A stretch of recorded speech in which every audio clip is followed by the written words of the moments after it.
Hey guys, Kev here, and I want to do another episode of Best Tool for the Job. So I just did the flashlight one.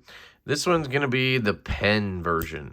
So what is the best tool for the job? In my opinion, in terms of pens, I think it is the Grimsmo Saga. So I do have some other pens that I really like, but I always come back to this. This is by far my favorite pen of all time. It has fidget factor. It has comfort factor. It takes the right refill. Looks cool. I've thought about getting another one, but I just can't bring myself to spend 300 plus on another pen, especially when it's going to be very similar. I was thinking about maybe getting like an all plain tie one, but I kind of like the blue. I didn't want the blue clip. So if I could have found one with just the blue collar, that would have been cool. But it's just not worth spending that much on pens, right? This is much like flashlights, where I just don't want a whole bunch of pens. Like every time I get more than a couple, I sell or give away or whatever, one of them. And that's just how it goes. One of the other pens that I still have that I really love is the Nottingham Tactical Bolt. And this is one of the best pens, especially in that like $150 price point. I much prefer this over tactile pens. I just don't like tactile pens, honestly. I think they look cool and the milling's awesome, but in function and all of that, I just don't really love them. I really like this one. It has a great little bolt action right here. I did find out that the Nottingham Tactical pens, actually, you can swap out the mechanisms. So this little line right here, what that means is you can get a little tool in there, apparently, and you can break this or unscrew it or whatever, and this top part will come off, and then you can replace it with another mechanism. So you can have up to, I think, 8 configurations total, 7 other ones additional to what you have. Because they sell a click version, then they sell a side click version, and then they sell a side click like dual lock version. So you have all those versions, and then you have them in left and right configurations. So that's pretty cool. Those are about $50 each, so you're at like $150 for the pen. But then you can get, for $50, you can get a different mechanism and then just swap your pen around. So you don't need to spend $150 every time if you didn't want to. But I thought that was a pretty cool thing that they do, and I didn't know about it until recently. I really like the dimples here. And then one other pen I really like is similar to this is the Urban Survival Gear pen. I think they changed the name recently. Has the clip that's kind of the bolt action, and I really enjoy the titanium one I have. I have the Tie Scribe Go Mini, I think. So that's another good one, around $100. But the Grimsmo Saga, in my opinion, is just the best pen out there. I like the thickness in hand for me personally. I don't like a thick pen. I don't want a super like pencil thin pen either, but this is a very good size. You can see one of the things about the Nottingham is it is a little bit thicker, but I don't know, the way they pulled it off, it worked. But this is my preference right here. Also a budget option that I highly recommend, probably the best option you can get if you're just being smart, is the Parker Jotter. It has probably the best clicky action you can get on any pen, regardless of price. And it's like $15, $20 in stainless. There's different versions of it.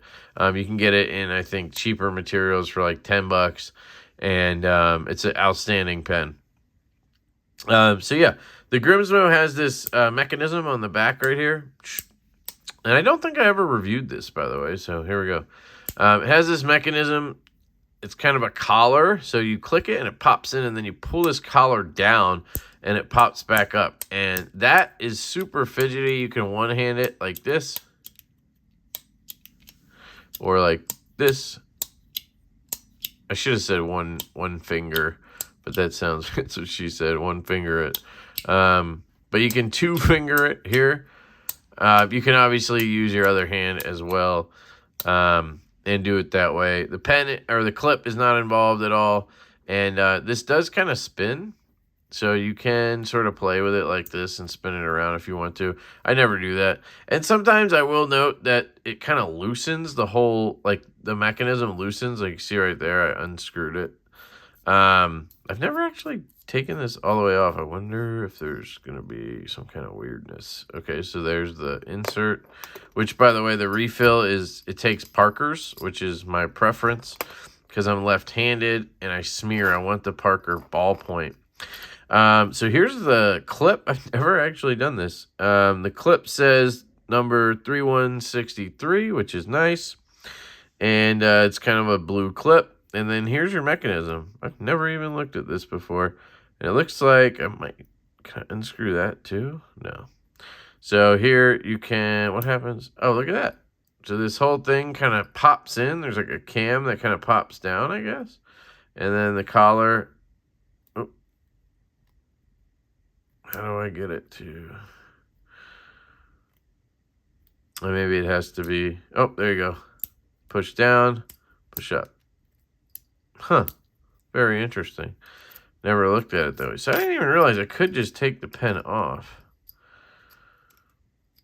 So let me pop that up. I'm not a big clip guy, to be honest, but is it going to look weird without the clip? Let's find out. Oh, yeah, the clip is a whole piece of it. Okay, yeah. Sorry. I should have noticed when it had this huge collar on it like that. Dumbass. So there you go. Tighten that down. And anyway, my point was occasionally I've had it where it's loosened up a little bit. Probably from me, you know, just spinning it or whatever. But there you go. Click down, pops out like that.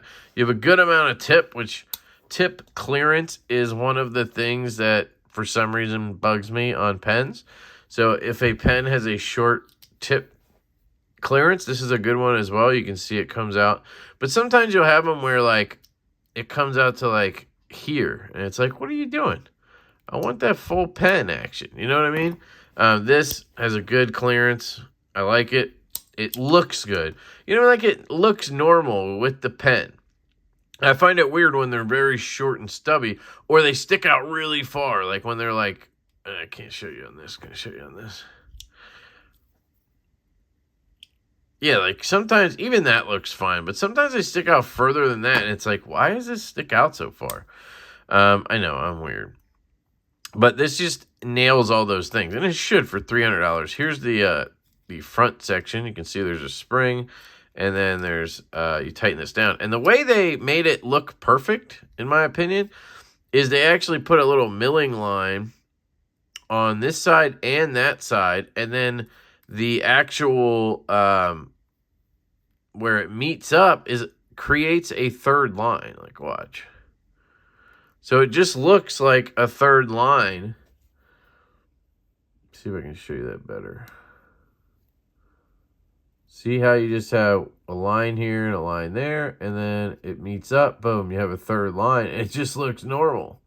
That was a genius idea right there. You have the Grimsmo logo right here, and that does change from model to model. Some of them have it down here, apparently. They might be the older ones. I'm not sure. 3163. It is titanium. And there you go. Saga has this cool kind of thing around the ring. And then at the top, I think some of them have the logo there as well. So size-wise, I believe it's about 5 inches. I can grab the NAFSCO thingamabobber Jimmy. Maybe it's shorter than that. So with the thing clicked out, it's just under 5 inches. With it clicked in, it is, well, it's a little bit less, but now you have the tip sticking out. So, oh man. So this is a perfect size for me. That's another thing. Some pens are just needlessly long, in my opinion. This one's over 5 1/4. And I now know why it is, because they have that mechanism thing on the end. And that obviously probably takes up room. So that they could probably cut these down more and still use the Parker refill, but then you wouldn't have all these mechanisms. So I get it. And a lot of people like having a longer pen, keeps the clip out of the way, etc. I don't. I like a shorter pen. I like sort of mini pens, but the problem with mini pens is they use G2 refills or something like that, and I hate that. So that's where it's like a weird balance for me. And that's one reason I love the Saga. It takes the Parker refills. Now, you can put a Schmidt's Easy Flow 9000 in here, and a lot of people love that gel insert. And it's basically a gel, and that's, you know, kind of a G2-ish type writing, and people really like that. But I like Parker's just regular ballpoint. I think I used the Fine, or the, I'm not sure which ones I have in here. I bought a whole bunch not like years ago, and I'm still getting through those. This is the Quink Flow ballpoint refill. Does it have the medium or there you go? Fine. 0.8 fine. Now, you know, I'd probably prefer closer, you know, 0.7, 0.5 even. But I'm not going to stress about how thin the tip is. I just like the ballpoint feature, and it writes really nice in my opinion. And yeah, I've had this one for probably about a year as well. I'm not sure if it's been that long, but long. And I've loved it, enjoyed it. It's one of those pieces that, like the CWF, I just never really think to want to sell, even though I could get decent money for it if I needed to recoup or whatever. But these are just like mainstay, everyday type things. So they're not going anywhere. So that is the Grimsmo Saga pen. I don't know if there's really anything else to cover. It's just a click mechanism with this collar on it. They invented that or whatever. I don't know how it works, but it's cool. The clip works well, but I literally never use it. It stays at my desk here at home. You know, if I go in the office, which is like maybe once every couple of weeks, I have the Urban Survival pen hanging on my bag, or I bring this or whatever. And I use that at the office, so I don't have to risk losing this. And I just like to use a different pen every once in a while. I have an excuse. But it's like the flashlight where I just really need one, so I use the one I really love. And, you know, again, that's these two. So let me know what you guys think. Let me know what your favorite pen is. I would love to hear it in the comments, whether it is a Zebra F7 or whatever, or it's a Nottingham, or a lot of people like Fellholter. I just don't like the weird button in the center thing. It just kind of makes me, I don't know, it's just weird to me. And I don't love Tactile, even though I know a lot of people do. So I would love to hear your thoughts on it. And I appreciate it. Love you guys. I hope you have an absolutely fantastic day, and I will catch you later.